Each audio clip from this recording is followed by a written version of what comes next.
a huge shake-up of Muslim life in 1857 and afterwards.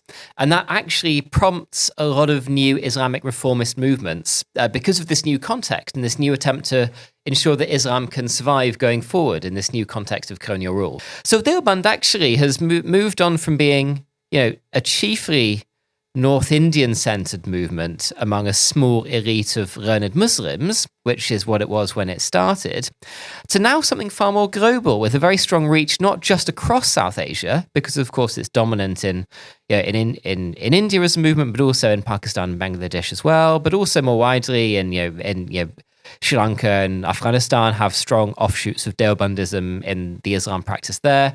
But you have the movement's influence in much of East and South Africa. And of course, some of these movements like the Tablighi Jamaat have been very strong as well in the West. So in Europe and in Britain and the United States. So, Deoband has really emerged as a shaping global player in Islam. And this is why I think we need to recognize that while it calls itself a traditional movement, it's actually hugely shaped the directions of Islam in modernity. Saad Ahmed Khan, since he had worked in a family in the long term of landlords and government administrators, was actually keen not on effectively working beyond and beneath the state, but working with the colonial state to ensure the perpetuation of Muslim advantage and power. And so the school that he set up at Aligarh, again, modelled very much on a university. It was frequently known as the kind of Cambridge of India.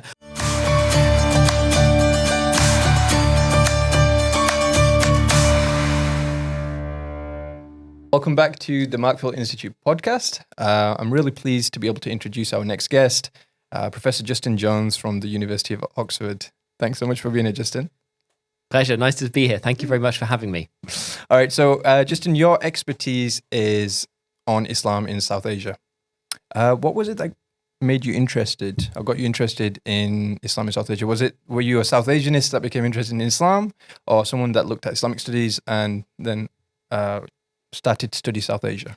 Thank you. That's this is a long time ago now, since that was back in about the 2000s that I would have been starting off as a graduate student. But it was probably more going from South Asia to Islam, really. My first degree was in religious studies, so I did a lot of comparative religion. I was simultaneously interested in South Asia, and for one reason or another, I moved more towards Islamic studies as my studies went ahead. And then I did my original graduate work and my PhD work actually on Shia Islam in India. So I looked particularly at the colonial period, and for that, I did a fair amount of field work in India, chiefly in North India for my thesis. And so by that point, I guess I was focused mostly on South Asian Islam as my area. And that's where it's remained since. So my areas of interest have moved on. I'm now working much less on Shia Islam, although I have kept doing bits and pieces in that direction. But I'm working much more in different areas, particularly with regard to family laws and what in India is called Muslim personal law. So it's modern period looking at legal discourse within contemporary Islam. And of course, it's not just South Asian, it's also slightly comparative, but it does remain chiefly focused in South Asia. Part of your research also looks at, correct me if I'm wrong, the role of the ulama, historically, but more so in the modern period. Is that correct? Yeah, that's correct. So ulama, of course, is a fairly slippery category, as you well know. It simply reads learned men, but it refers to effectively religious experts, many of whom will take on public functions in whatever form. So yeah, a lot of my work has looked at the ulama, particularly in the modern period, and particularly thinking about how their role within Islam and within Muslim communities has changed over time. So particularly how they have adjusted to the huge social changes and the changes to their roles through the colonial period, so the period in which South Asia was ruled by the British, but then also thinking within the post-colonial framework, so how they have worked within modern states and how they've worked within modern society. While I have not only looked at the ulama, a lot of my work has focused upon the ulama tradition and how expertise has found different formats and forums through changing times. So, I mean, if we can try to unpack that a little bit more, focusing specifically on South Asia, what was the role of the ulama during, for example, the pre-colonial period, speaking specifically during the rule of the Mughals, for example? Yes, thank you. I can certainly try to answer. It's a very big question because, of course, there's no one simple answer. And just as the category of ulama entails many different functionaries, so there's no single rule within that. But insofar as one can generalize, the Mughal Empire, of course, ruled in the name of Islam. It was seen as a way of of carrying the Dar al-Islam to incorporate South Asia, and it ruled as effectively what was seen at the point as a Muslim state. Within that, though, the Mughals did not operate as a kind of religious state in the way that it would be talked about today. It was governed under the firman, the kind of the governing deeds of the emperor, but the ulama were often employed more locally and individually as state functionaries. So, for example, ulama would operate as educators, they would operate as civil servants, they would operate as muftis, as those who kind of gave legal opinions. They would operate as qadis within local forms of judiciary. And they would therefore have a particular form of influence in every arm of the state without the state being a religious government in the way that we would understand it now. India, of course, as well had a lot of princely states, and sometimes in states there like, say Hyderabad or Rampur or Murshidabad or Awadh or any of the others, you would find often the ulama were actually much more incorporated into governance. So, for example, in Awadh in North India, which was a Shia state in the 18th and 19th centuries, there was a fairly rigorous Shia judiciary, and there you had the ulama working very closely with the rulers. But for the most part in India, the ulama remained a fairly amorphous body with a lot of local influence, working within the state and with the state, but often maintaining a certain amount of distance from the central government as well. And does that shift during the colonial period? And one would imagine, obviously, as the state begins to radically transform and change with what takes place during the colonial period, the role and function of the ulama would equally be impacted. The role completely changes for the ulama. And so there's been a lot of scholarship on this, and my own work has sort of also pushed in this direction about thinking about how from the Mughal era, when the ulama often do have significant functionaries within the state as officials or working within government bodies, how that then changes as India gradually falls under the rule of the British, first under the East India Company, and then a little bit later under the more formal British Raj. Now, of course, this happens fairly gradually. So, the expansion of British rule within India takes place through the course of the 18th century and then through the first half of the 19th. And as such, there's no sudden change in the role of the ulama, but you see a gradual erosion of many of their traditional roles. So one of the things that you see, for example, is the change in the judicial system. So when the British bring in their own judicial system, which again happens very gradually, you find that they're much less willing to give judicial power to the ulama. They're much more keen on bringing it under the supervision of British administered courts. So you gradually find that, while once upon a time you had muftis and qadis who had worked as real judicial officers with judicial power, that changes. So in the early 19th century, for example, you find that the British have demoted those functionaries from having legal power to simply being advisors. So you still have muftis sitting in court and looking at cases, but for the most part, it is British judges or, British trained judges who are actually adjudicating cases. It really changes then around about the time of the Indian Rebellion, which is in 1857. So from that point onwards, you see the establishment of the British Raj and a far more centralized and formalized structure of British control. So by that point, there's really no space for the formal power of the ulama in the British system. So the so-called qadis, the kind of Muslim judges who had been there as advisors, are disbanded, and the British rely entirely on their own judicial system. And then you get this strange position where the British and then British trained lawyers are the ones who are adjudicating Islamic laws, which has a whole load of questions attached to it. So from that point, you find that the ulama have almost entirely retreated from access to state power. The British are allegedly governing as a kind of neutral, secular body that does not take any advice from religious expertise. And so you find the ulama, as one scholar puts it, kind of turning inwards. There's much more of an emphasis actually on making sure that Islam can survive and perpetuate intellectually and socially within what is seen as an increasingly hostile British context. So you see, as I've talked about quite extensively, this move from the Ulama operating partly as state functionaries and as a kind of an official body towards being an entirely lay and pastoral leadership. So that, again, changes hugely what they're doing. It means that they are working as educators and intellectuals, but it also means they're working to propagate the religion in new ways. So they're trying to engage not the state, but the community more widely. And they're doing that through a range of new technologies, which includes print, travel, movements, and propagating the word. So the ulama really start to defend themselves or promote themselves really as the defenders of Islam in a hostile environment. And that completely changes their roles. I mean, so you mentioned the 1857 rebellion, and it's interesting because it's around about that time you start to see these, correct me if I'm wrong, what could be referred to as reformist movements, whether that's the establishment of the movement of Deoband, but equally on the other side, perhaps slightly later, if I'm not mistaken, you've got movements like Aligarh, and they are, would it be fair to say they're kind of developing in response to that loss of sovereignty now, the loss of a state. So they, as you mentioned, kind of articulate, making their arguments in a slightly different way. The role of intellectual leaders, again, their function is different to what it would have been prior to 1857, for example. Yeah, that's completely correct. So there's a well-established narrative that you have a huge shake-up of Muslim life in 1857 and afterwards. And that actually prompts a lot of new Islamic reformist movements because of this new context and this new attempt to ensure that Islam can survive going forward in this new context of colonial rule. So this is entirely correct.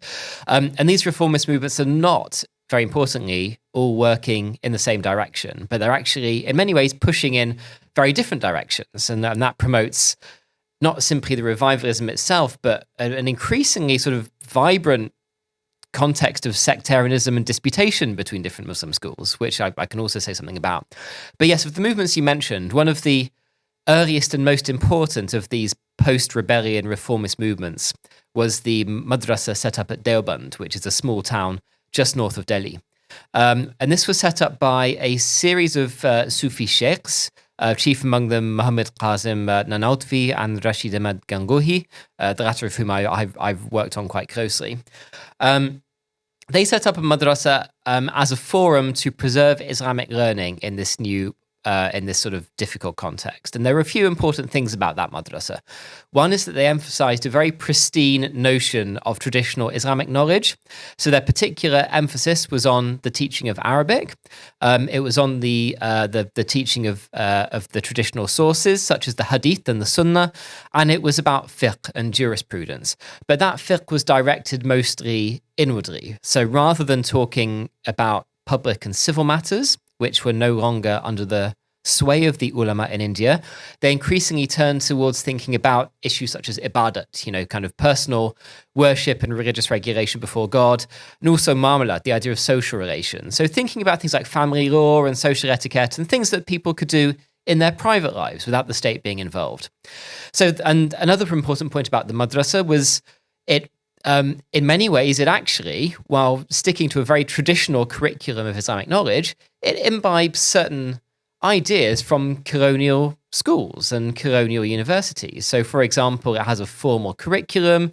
It has a system of, not learning under one alim, but learning according to a curriculum, going to classes. It has systems of examinations. It has a university campus with kind of boarding hostels. So it feels a lot like a kind of university in the Western mold, but of course pushing in a very, very different direction. And that was important not simply because it coached a new generation of ulama who became very important across India, but of course indirectly that also hugely influenced religious practice through the influence of those who trained at Deoband and became, muftis and imams and so on, and how that work trickles down into the community more widely. And it prompted very strong Puritan movements in Islam. So that was one movement. The other one that you mentioned, Haroon, was the Mohammedan Anglo-Oriental College at Aligarh, which again is a small town near Delhi. That was set up in 1875 by a reformist called Syed Ahmed Khan, who had been a judge working under the colonial administration. Now that, like Deoband, was in many ways a response to this new context of colonial rule and the attempt to perpetuate Muslim social and cultural vibrancy and relevance. But it was pushing in a completely different direction because Saad Ahmed Khan, since he had worked in a family in the long term of landlords and government administrators, was actually keen not on effectively working beyond and beneath the state, but working with the colonial state to ensure the perpetuation of Muslim advantage and power. And so the school that he set up at Aligarh, again, modelled very much on a university. It was frequently known as the kind of Cambridge of India at particular points. But the idea there was that Muslims would learn a modernised and slightly westernised curriculum, bringing into collaboration these new sciences coming from Western knowledge with traditional Islamic learning. So you had the teaching of subjects like law and science and languages, but also with a dose of kind of religious learning and a kind of Muslim communitarian atmosphere. So this was sort of talking about the welfare of the community. So Aligarh is seen even globally at this point as one of the kind of global centres of Islamic modernism, which was a movement emerging in the 19th century, really. We often think of it as having its roots in places like Egypt and Istanbul, but also, this little town of Aligarh was another place where it had this power. You had people like Saad Ahmed Khan talking about principles such as ijtihad, the need to reinterpret scriptures. He wrote a kind of liberal-minded commentary of the Quran while he was there to try to propagate new understandings. There were essays published in journals from Aligarh about the ways in which scientific knowledge or technological knowledge could be brought into dialogue with Islam. So it was a way really of trying to modernize Islam and reconcile it with these emerging Western sciences. So those are maybe the two best known movements, and they share some things in common institutionally, but they're pushing in very different directions. And there were, of course, many other movements which haven't been looked at quite so much. So, for example, you have the emergence of the Barelvi movement in the same period, which was a kind of reformist Sunni Hanafi movement, which was more based around the idea of Sufism and the Nur Muhammad, the light of the Prophet. You had similar movements happening in Shia Islam in India, which were reforming Shia Islam in similar ways by setting up Shia schools and promoting knowledge among the population. You have other movements such as the Ahmadis, which emerged in Punjab in this era, which we have propounded a new perspective on prophethood. So you've got a very vibrant and changing Muslim public sphere, which is emerging in colonial India at this time. So, while of course on the one hand, the 1857 promoted this moment of shock for Muslims in North India. It was seen to forestall this moment of oppression and humiliation and decline. On the other hand, that actually provoked a series of movements that made it an era of particular vibrancy and contestation as well. I mean, just to tap into that just a little bit further, you spoke about the kind of the different directions these movements were pushing towards, and sometimes, in contradiction of one another, and it brought forth sometimes, very acrimonious debates. Occasionally, you see this characterization that the Deobandis perhaps represent a more traditional movement, and Aligarh was the more modernist movement. But as you alluded to there, or you mentioned, I should say, there were things that were very modern about Deoband as well. Like, for example, a progression year by year, which perhaps wouldn't have been there beforehand. And it was also a particular take on what traditionalism was. As you said, prior to that, Farsi was widely spoken and taught. There were lots of focus on philosophy in the pre-modern Muslim world, for example. Sciences such as medicine were taught, and this wasn't the case with Deoband. Exactly. So would it be fair to say that actually as you said, you referred to them as reformist, while it was a particular articulation of tradition in response to the colonial moment that is also very modern. Would that be fair? I think so. The problem with the word of reform is, of course, it looks like it sort of incorporates everything. And so when we talk about movements as reformist, it can imply a certain hegemony to the narrative. But of course, Deoband it kept itself very tied up with tradition in certain ways. So the way in which, as you say, it gave within its curriculum far less space to subjects such as kalam, systematic theology, to science, to philosophy, and so on. It emphasized much more the received disciplines such as hadith scholarship and subjects such as fiqh. So this is right that in some senses it's traditionalist, but then the way in which it set up a formal curriculum, the way in which it institutionalized education around a body, the way in which it actually sought out public buy-in by running purely on donations from Muslim elites and landholders. All of these things were actually very new in the context. And so actually I think a lot of the most interesting work that's come out on Deoband in recent years has been interested in the kind of newness of the Deobandi project and the way in which that's gone. So there's a very good sort of model put across by an author called Brannon Ingram recently. He has a book called Revivalism from Below, I think it's called, or Revival from Below, where he thinks about Deoband in terms of its reformist Sufism. It's centered very much around these sort of these kind of followings of living sheikhs who build up these huge charismatic followings, and then their devotees and their peers spread out across India carrying the message. And that eventually, with the kind of migration networks of indentured labor in Africa and so on, and then later migration to Europe, that spreads the influence of Deoband hugely. So this is all very new. In other works have done different things with Deoband. So in a small way, in my own work, I've written about some of the literature that the Deobandis promoted. So for example, there's a new emphasis on biographies and sirat, and thinking about the kind of Sufi ancestors of the Deobandis as offering models for all people, as putting across a particular way of living through this kind of literature. There's also, of course, the movements that emerged very strongly out of Deobandi influence. So the clearest there is probably something like the Tablighi Jamaat, which is a popular lay movement which emerged in North India in the 1920s. And again, it's led not by the ulama directly, but it was founded by students of Deoband. And then that was spread as a kind of movement led by really personal networks of people who are kind of working house to house, family to family, as a kind of piety movement. And that promotes its own cultures of obedience, of observance, of family interaction, and also of pilgrimage. And that, of course, has emerged as a strong global movement within Islam as well. So Deoband actually has moved on from being, a chiefly North Indian-centered movement among a small elite of learned Muslims, which is what it was when it started, to now something far more global with a very strong reach, not just across South Asia, because of course it's dominant in India as a movement, but also in Pakistan and Bangladesh as well, but also more widely in Sri Lanka and Afghanistan have strong offshoots of Deobandism in the Islam practice there. But you have the movement's influence in much of East and South Africa. And of course, some of these movements like the Tablighi Jamaat have been very strong as well in the West. So in Europe and in Britain and the United States. So, Deoband has really emerged as a shaping global player in Islam. And this is why I think we need to recognize that while it calls itself a traditional movement, it's actually hugely shaped the directions of Islam in modernity.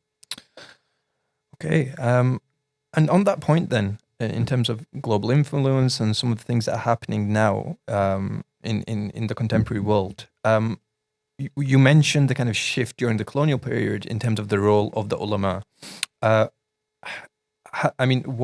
What's happened since, I suppose, is a question in terms of what are the contemporary roles of ulama in the modern nation state? Absolutely. I mean, that's a huge question. It depends again on where you're looking. But if we focus on South Asia chiefly, I mean, I guess the short answer to this is that the ulama's roles have tended to fluctuate depending on the space that is allowed to them within particular governments, if that makes sense. So the polity or the kind of socio-legal polity towards Islam put in place by different states determines the particular roles that ulama play in that society. So if I may give you an example again, in the colonial period, there was very little formal space for the ulama. As I mentioned, they were often kind of sidelined from the actual practice of governance, which was reserved for government-trained judges and lawyers and so on. And so you see the ulama becoming in the colonial period a kind of focus for not just for community revivals, but for protest movements. So again, in South Asia, there was in the 1920s a movement called the Khilafat movement, which was a kind of protest movement designed to uphold the power of the Ottoman Sultan and the retention of the caliphate in the Ottoman Empire. And that was one of many movements in which we can see the ulama operating as political protesters, as leading agitations. So I think you find in South Asia, particularly for that reason, the ulama have often taken up that mantle, even in the modern day, of being a kind of a protest movement or a pressure group, able to engage in dialogue with the state, but sitting at a slight distance from it. So not assimilating with politics, but sitting slightly differently. So that's some of the background. But beyond that, as I said, it depends on the context of wherever we're looking. So one sees in Pakistan, for example, Pakistan was created in 1947, and when it was created significantly as the first state created for Muslims. In other words, it had a particular importance in the Muslim world in determining what a Muslim state might look like or how it might be governed. And because Pakistan was nominally created and governed in the name of Islam, you found that the ulama there have taken on often very political roles. So to give some examples, from the very beginning of Pakistan's life, you had the ulama petitioning the state very prominently. From the 1950s, they very frequently lobbied the governments, literally like a labor union or a political party or a pressure group, to push in certain directions. And since then, you found in Pakistan that the ulama have often been able to find formal roles in the power of the state. So, for example, in the 1960s, you had the formation of the so-called Council of Islamic Ideology, which was an advisory body appointed by the government to, shape government policy on particular questions pertaining to Islam. And that, was governed by ulama who operated as advisors to the government. As time has gone on, you've had the foundation of state-led religious bodies, such as, say, the Federal Sharia Court and so on. And in them, again, the ulama have found power. But likewise, you've also had the ulama founding their own political parties. So you've got parties like the Jamiyat-e-Ulama in Pakistan or the Jamiyat-e-Ulama Islam, one associated more with Deobandis, one more with Brelvis. But again, you can see that the ulama are organizing politically. And I think they've really been able to do that because Pakistan was created in the name of Islam to be a Muslim or an Islamic state. And that's given the ulama particular power. In India, of course, it's been somewhat different because India was created, it's easy to forget in current circumstances, but it was created to be a secular state in which the state privileged no religious community above another. So that, of course, meant that the ulama could not find the same political agency that they have had in Pakistan. So there you tended to find them setting up bodies to represent the Muslim interests. So that happened from the very beginning of India's political life. And you've seen them active in preserving Muslim life and culture within the rubric of a secular India. So, continuing to run non-state madrasas is a good example of this. Leading boards that manage waqf for religious endowments is another thing that the ulama have engaged in. And they've engaged in a lot of legal activism to prevent the government from legislating on personal laws, on the kind of family law codes that govern Hindus and Muslims in India. So the ulama there have operated more outside the state than within it, but they still maintain that colonial legacy of working through almost an ethos of kind of pressure. They represent the community, at least according to their own narrative. They may petition the state, but they can't get too close to it. They maintain a certain level of distance from it. So, you mentioned the slight differences between Pakistan and India because of the history of Pakistan and India being set up as a secular state. In terms of current manifestations, then, in terms of how Islamic law is practiced, perhaps I don't know if the right terms would be. Here we talk about Sharia councils. I don't know if it's right to talk about Islamic courts. How do they currently manifest in terms of how the community and the ulama engage? Yeah, thank you. This is a very big question. And to answer it, I'll probably retreat back to thinking about the colonial period for a bit, and then I'll try and move the narrative forward into the post-colonial. And because Pakistan, of course, is a very different case, we'll just focus on India for now. So during the colonial period, as I think I mentioned already, the British nominally took control of adjudicating Muslim laws. So, Muslim family issues or endowments or whatever could be adjudicated by English-trained judges in the colonial courts. And those judges might be Muslim, but they might equally be Hindu or Christian or Parsi or whatever else it might be. Now, that's been a long-established narrative in scholarship, but a lot of really good books in recent years have come out that have complicated that picture. And they've said that actually a lot of Muslim litigation wasn't settled within the colonial courts at all, but actually it went to community leaders and fora to be dealt with locally. And there's various reasons why the colonial state allowed that to happen. One of them is, of course, this creed of non-interference. So they were reluctant to stop things from being settled out of court. But also it probably solved a lot of the backlog and weight of burden on the colonial courts, which were very small and oversubscribed at most points. So in India, you have a vibrant sphere of what you might think of as a kind of alternative dispute resolution, or the handling of disputes outside of colonial bodies by community bodies, which were often Islamic or religious. So Deoband was actually among the first to do this. So, after Deoband is founded, I think as early as the 1870s, it put in place what it called a Dar al-Qadha, which it means something like, a house of adjudication or something. But that was kind of what we might now call a Sharia court. So it was staffed by a qazi, a judge. It was a kind of voluntary judicial establishment. But the idea was that Muslims local to Deoband could go to that qadi and have their cases heard and solved according to an Islamic procedure of justice. So that was the idea. Deoband also had a Dar al-Ifta, a kind of an office for issuing fatwas or legal opinions, and then those fatwas could be taken to litigants who might ask for them, or to the petitioners who might want to solve a problem, and then that would be dealt with locally by their village or by the elders within their village or by the local imam or whatever.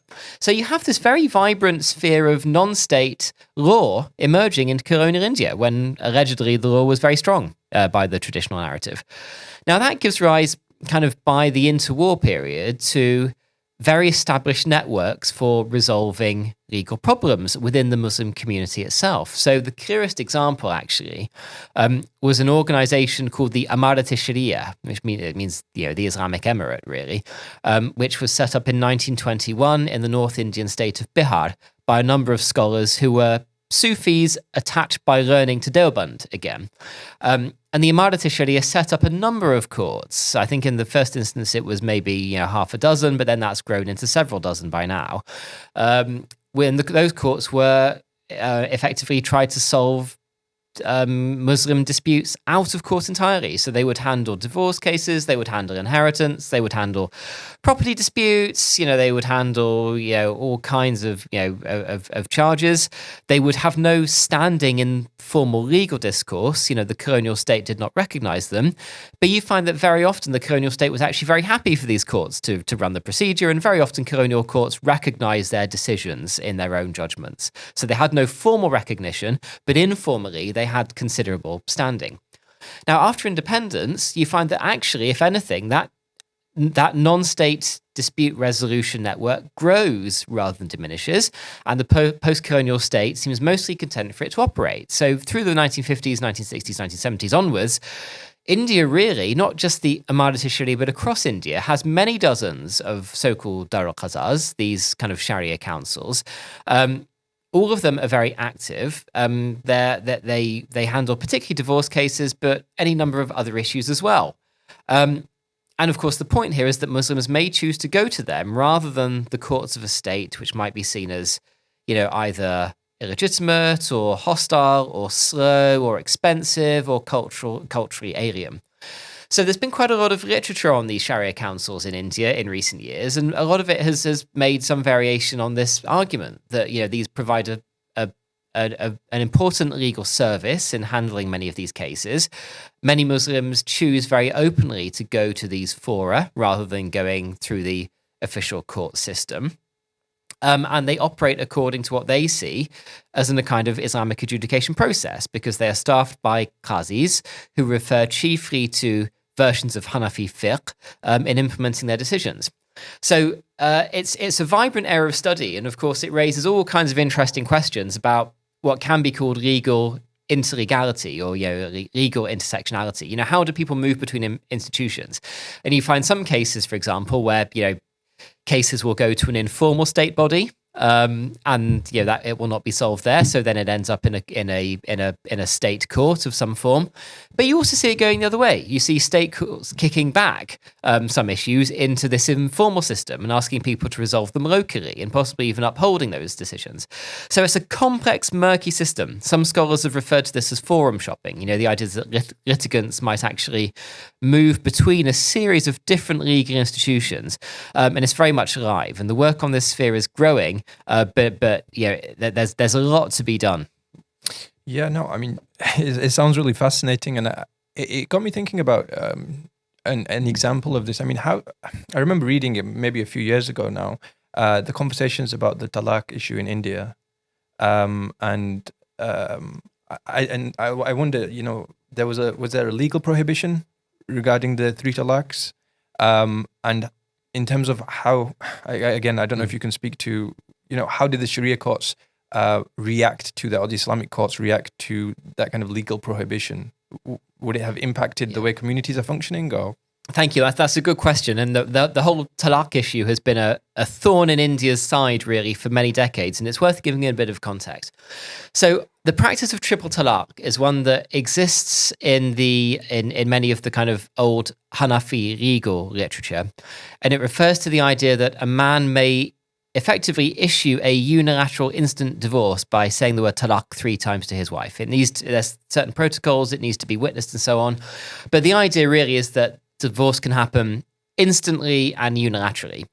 Now, after independence in most Muslim countries, those laws were curtailed. So, for the most part, Muslim majority nations have banned that practice of instant divorce, and they've pronounced different divorce laws by which the utterances of talak need to be staggered, as they do in a Quranic divorce, where each talak is then followed by they take place over the iddat period, so it cannot all be done at once. Whereas in India, this remained the case, and because the post-colonial Indian state, like the colonial state before it, was unwilling to get involved in law, it tended simply to recognize triple talak. So a courtroom would recognize a divorce of an utterance of 3 talaks by a man in any one sitting. So that's why this is how maybe India's alleged secularism and unwillingness to get involved in lawmaking in Islamic law meant that actually women did a lot worse in India than in many other Muslim countries, because instant triple talaq remained not just legally recognized but also practiced. Now, there have of course been many people since independence, non-Muslim and also Muslim, and certainly modernist Muslim, who've wanted to legislate on triple talaq to disallow it in the same way as it's been disallowed in the Muslim world, but it's always been very politically contentious. Now, what happened in the 2010s was that there were several important court cases around this, whereby certain Muslim women made the case that triple talaq was a violation of their constitutional rights, because the Indian constitution maintains equality for all, it disallows discrimination on the basis of gender and religion, and it demands that all communities should be treated equally before the law regardless of religion. So in effect, they argued that that the practice of triple talaq was a violation of their constitutional rights. And these court cases were co-petitioned by a Muslim women's organization in India called the Bharatiya Muslim Mahila Andolan, literally the Muslim Women's Movement of India, which is a group I've worked with quite closely for the last several years. So in 2017, that court case crept up to the Supreme Court in India, and the Supreme Court upheld the judgment. So it argued that the 3 talaqs in one sitting could not be considered by a court as compounding a full divorce, because that was it was a violation of the constitutional rights of the woman concerned. So that made triple talaq invalid in the eyes of the court. So that was a sea change. Of course, to some degree, it kept happening anyway, because in a lot of Muslim communities, it was said that the state courts have no bearing on Islamic law, and this is God's law, and so on. And so the practice continued. But then, more controversially, in 2019, the government in India legislated and actually made issuing triple talaq a criminal offence. So it wasn't just not legally binding, but it was a criminal act, and that hugely changes the dynamics of the debate. But it also means that triple talaq is barely ever practiced now, because it has been criminalized. So it's been an extremely eventful and tumultuous time, really, for thinking about divorce law in India, and those events are ongoing now. So divorce is one case study in terms of the kind of shifts surrounding family law. In terms of perhaps another case study looking at things like marriage or other aspects of family law. I mean, specifically in India, or we can speak about more broadly. It seems that there are lots of conversations around some of these topics. I mean, you spoke slightly earlier prior to the podcast around some of these topics. I wonder if you could just speak to that a little bit more. Yeah, absolutely. I mean, there's any number of issues which are under huge debate. So, yeah, I think in many ways the question of triple talaq has always been the most contentious because the practice is often seen as being so flagrantly reprehensible, but it has continued to happen. So that has dominated discourse. But there have been many others. So to give you one example, there's been a huge debate in India in the last 2 decades, particularly about whether there should be a state system for registration of Muslim marriage in India, because there is no state system at work. A few individual states or provinces in India have their own systems, but they're not really upheld. People ignore them. A lot of marriages happen locally with the kind of local Hadi of whoever he is, and they don't really then get registered. And that raises huge implications if those marriages ever go to court. So there have been debates about whether marriages should be registered, with some actors saying that, of course, there should be state registers of Muslim marriages, whereas many traditionalists in particular, and particularly some of these groups like Deoband, saying no, because marriage is really a contract between God and the state has nothing to do with the issue, and so on. So that's been one very live debate. There have been others about whether to if triple talaq can be banned. There have been debates about whether polygamy should be banned. There have been vibrant debates about a practice which is known in India as nikah halala, or in Arabic as tahlil marriage, which is the idea of a kind of intermediate marriage, which allows someone to remarry a former spouse, which again is a practice you occasionally see in India. So many of these individual issues remain hotly debated in India's legal sphere. And of course, because India is now ruled by the Hindu nationalist BJP, they've become very politicized. They've been argued about in politics, and they've been used really to argue for more government involvement in conscribing certain Islamic laws. But the driving issue in India with regard to personal law really is the principle or the idea of what's called a uniform civil code, which means really abolishing the personal law system entirely and introducing one civil law code in the way that, say, most European societies have one. Now, many Muslims see that as particularly threatening, because the assumption is that if there were to be a uniform civil code, it would very likely be modelled on the only family code that exists in India, which is the Hindu code bills of the 1950s. So it would probably start from the basis of being a Hindu personal law that would then be implemented outwards, and so that would discard what exists now, which is a legal recognition of all these laws of nikah and talaq and Muslim inheritance and Muslim waqf and all the rest of it. So that has the kind of threat of the uniform civil code. The threat of the uniform civil code has been debated really since about the 1960s or 1970s onwards, but it seems we're getting closer and closer to that particular position because it remains the formal manifesto promise of a group like the BJP, which is increasingly powerful in India now. So that debate is ongoing, both among those who are strongly advocating the imposition of a uniform civil code. They often do so on the basis that it would protect women, but many doubt the motives of those actors. And then also those on the other side, so groups like the Muslim Personal Law Board in India, who argue vociferously against any kind of state interference in Muslim personal laws. So that debate, again, is vibrant and highly contentious at the moment. Professor Justin Jones, thank you so much for joining us today.